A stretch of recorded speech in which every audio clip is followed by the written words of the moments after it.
Il ne s'agit pas d'autoriser ou non le régime ukrainien à frapper la Russie avec les armes de l'OTAN. Il s'agit de décider si les pays de l'OTAN sont directement impliqués dans un conflit militaire ou non. Si cette décision est prise, cela ne signifiera rien d'autre que la participation directe des pays de l'OTAN, des États-Unis et des pays européens à la guerre en Ukraine.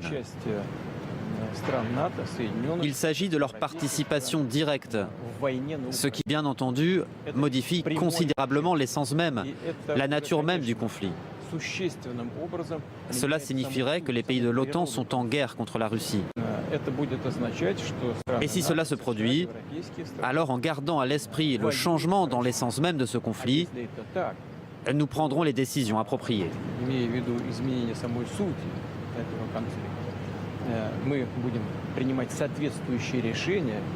Virginie Pironon, là c'est très clair. Bon, manifestement. Camarades, vous avez entendu. Il dit il ne s'agit pas d'autoriser, de donner une autorisation à l'Ukraine de frapper le territoire russe en profondeur. Il s'agit on va dire, de l'entrée en guerre des pays de l'OTAN contre la Russie. Il s'agit de l'entrée en guerre des États-Unis contre la Russie. Il s'agit de l'entrée en guerre des pays européens contre la Russie. À partir de ce moment, lui va réfléchir et il prendra une autre décision. Eh tiens, chers camarades d'Afrique, Yoroman. Yoroman, la menace que Poutine a faite en 2022, avant de donner l'assaut sur l'Ukraine, quand il a dit que les Occidentaux ne verront même pas, ils n'auront même pas le temps de cligner des yeux, et puis la catastrophe va s'opérer dans leur pays. Ok. C'est ce qui approche. Trump l'a dit dans leur débat contre Kamala Harris. Il dit, les gens ne savent pas. Les gens s'amusent, mais on tend vers la troisième guerre mondiale. Les gens jouent avec le feu. Frère, quand tu joues avec le feu, il faut faire attention parce que ça peut te brûler. Le feu n'est pas quelque chose avec lequel on doit jouer. Mais comment? Comment? Aujourd'hui, Anthony Blinken, secrétaire d'État américain, et le ministre des Affaires étrangères de Royaume-Uni, ils sont allés à Kiev pour aller parler à Kiev, à Zelensky, je dirais, pour demander à Zelensky de renoncer à l'éventualité de paix. Et ils ont dit qu'ils vont voir qu'ils vont faire pression sur Biden, afin que Biden puisse donner l'ordre, afin que Biden puisse donner l'autorisation à l'Ukraine de frapper sur le territoire russe avec les missiles qui sont donnés à l'Ukraine. Alors que ces missiles-là, les Ukrainiens ne maîtrisent pas encore ces missiles.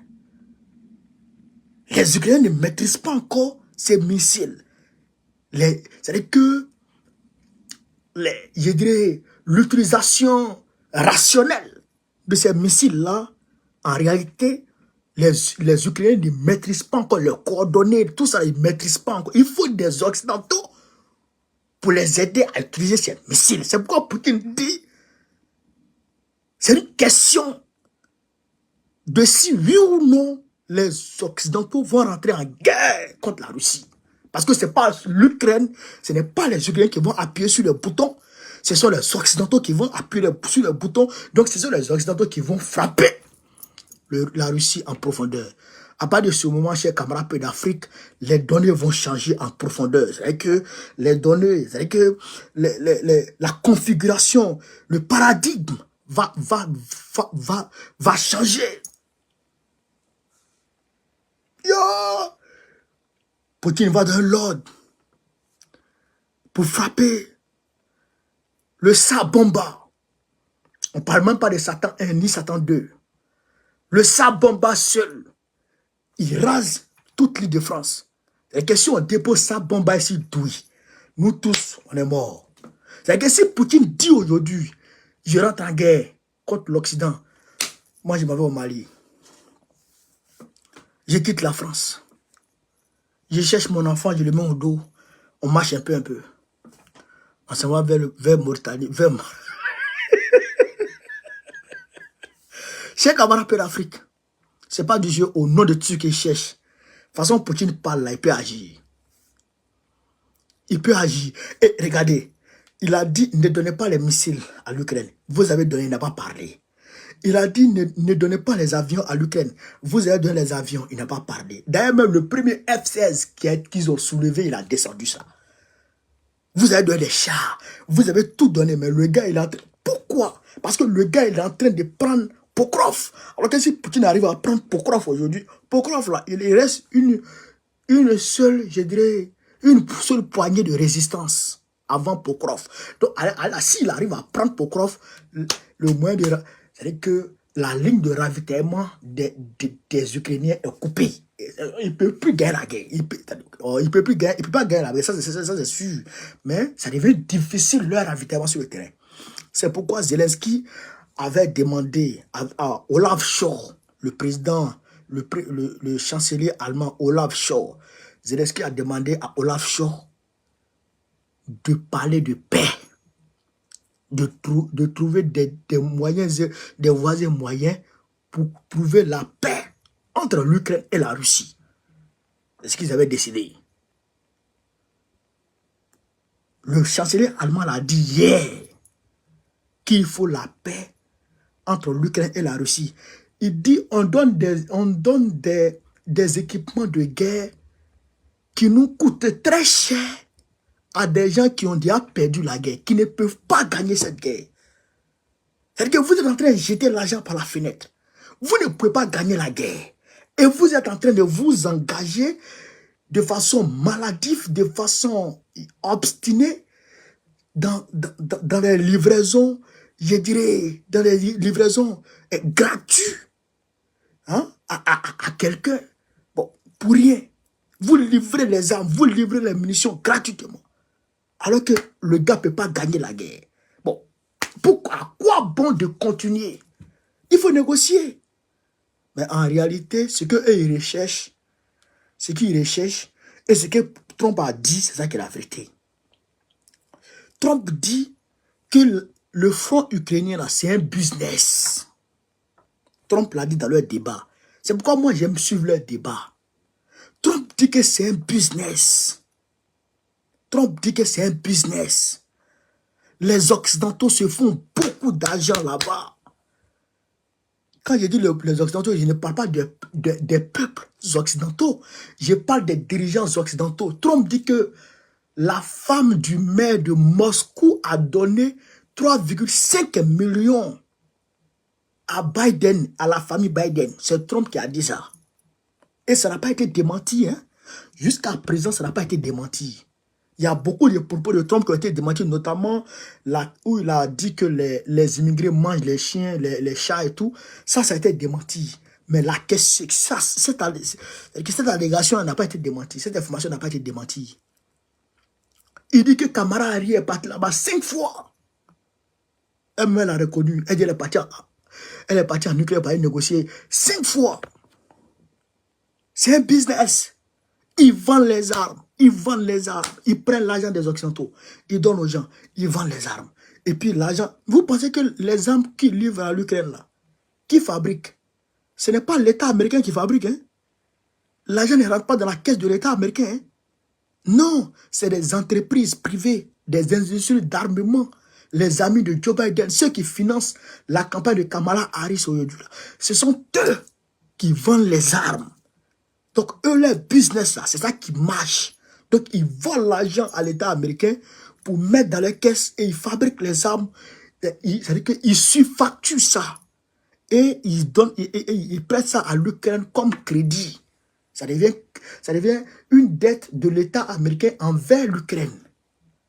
Alors qu'eux, ils ont déjà empoché le jeton. Bon, Zelensky lui-même, il a son quota dedans. Mais dans ce mouvement de margouille-là, le peuple ukrainien est en train de mourir. On dit 7 Ukrainiens pour 1 Russe. 7 Ukrainiens pour 1 Russe. Alors que les Russes sont beaucoup par rapport aux Ukrainiens. Bon, qui va perdre la guerre? Qui va gagner la guerre? Chers camarades, l'heure est grave. L'heure est très très grave. Moi, je vous le dis en toute sincérité, l'heure est grave.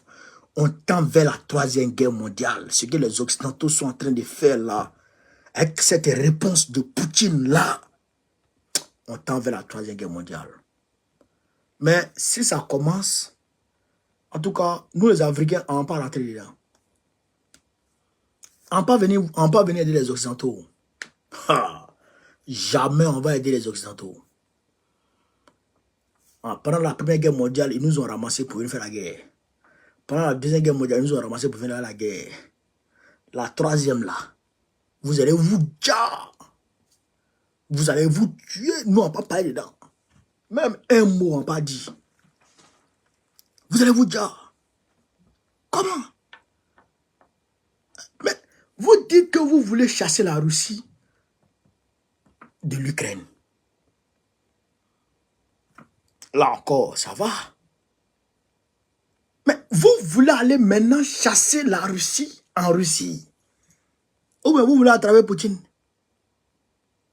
Hein? Ils vont frapper les terrains d'aviation.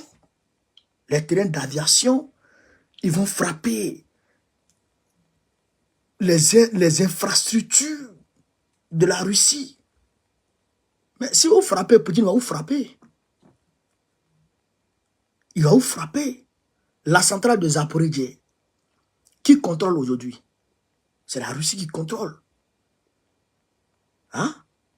Alors que Tchernobyl, quand Tchernobyl a explosé, c'était une centrale. Je crois que c'était en Ukraine, je pense. Tchernobyl. C'était l'ex-Union soviétique. Mais quand Tchernobyl a explosé, les nuages sont arrivés qu'en France ici. Et qu'en France ici. Tchernobyl. Imagine Tchernobyl. Imagine Zaporijie, ça fait combien de fois Tchernobyl?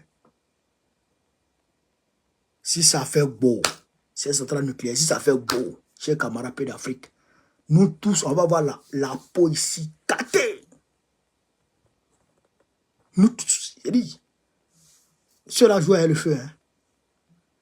Ils jouent avec le feu. Ils jouent avec le feu. Mais ils ne savent pas que ça peut très mal finir. Le feu là, ça brûle. Hein. Le feu brûle. Chers camarades, le feu brûle. Donc, voilà un peu ce que je voulais dire ce soir. Alors que le chancelier allemand et puis Zelensky lui-même avait trouvé une solution. Il y a un sommet sur la paix qui allait être organisé en Ukraine. Incessamment. Et la Russie allait prendre part à ce sommet. Et ils allaient se parler franchement sous la coupole du président, du chancelier allemand. Et ils allaient discuter pour trouver une solution idoine pour éviter la guerre, pour mettre fin à la guerre. C'est dans cette foulée-là que les deux belliqueux, les deux démons, Anthony Blinken,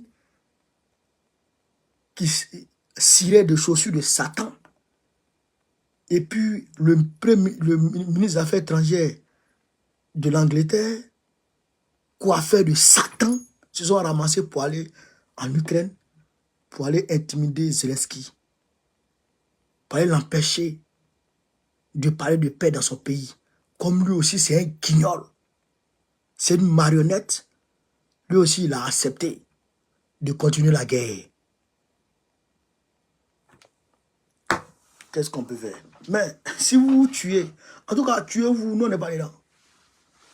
On n'est pas dedans. Enlevez nos noms dans votre affaire.